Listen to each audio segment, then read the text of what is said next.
outlook for the global economy in 2011? I think it's really a mixed picture. The developed economies experiencing sluggish growth, although the business climate is much improved over the circumstances that we had over the last few years. The emerging markets, especially countries like India, China and Brazil, are doing extremely well, and we expect that to continue. The MENA region in particular is very strong as well, with the rebound in prices of oil and other natural commodities. We are continuing to see strength in the MENA region. The world in 2011 is exceedingly complex, interconnected and unpredictable. How can organizations develop resilience in this new world of risk? I think as we look towards the new paradigm, increasingly emerging markets are becoming one of the best ways to mitigate your risk as a business going forward. There's no better way to reduce risk than entering into high growth markets where the opportunity for generating better than average profits really exist. So I would say going forward the number one way to cut your risk of doing business is by diversifying your business using emerging markets as a platform. And our company in particular has really been investing heavily in emerging markets, and we feel that's going to be a cornerstone of our strategy going forward.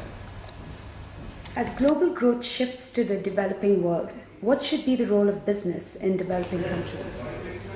I think it's very important for business to take a long-term view with respect to the emerging markets.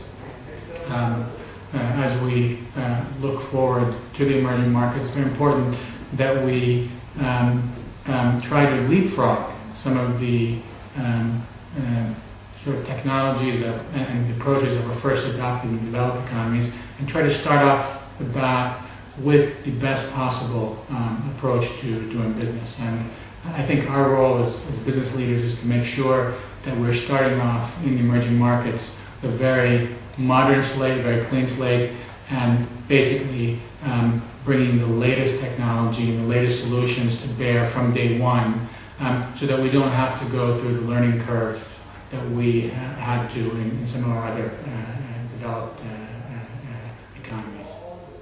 What would you consider the most important norms that an increasingly interdependent yet diverse world needs to share?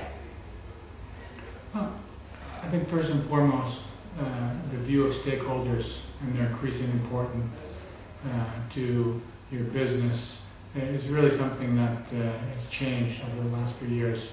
And as you plan for the future and as you look to how you want to grow your business, how you want to improve it, I think you need to take a more inclusive look as to the entire body of stakeholders that are important to your business and those that are important to your constituents. So going forward, I think it's a much broader view of what's important to business, and I think that's one of the ways that things have changed over the last few years.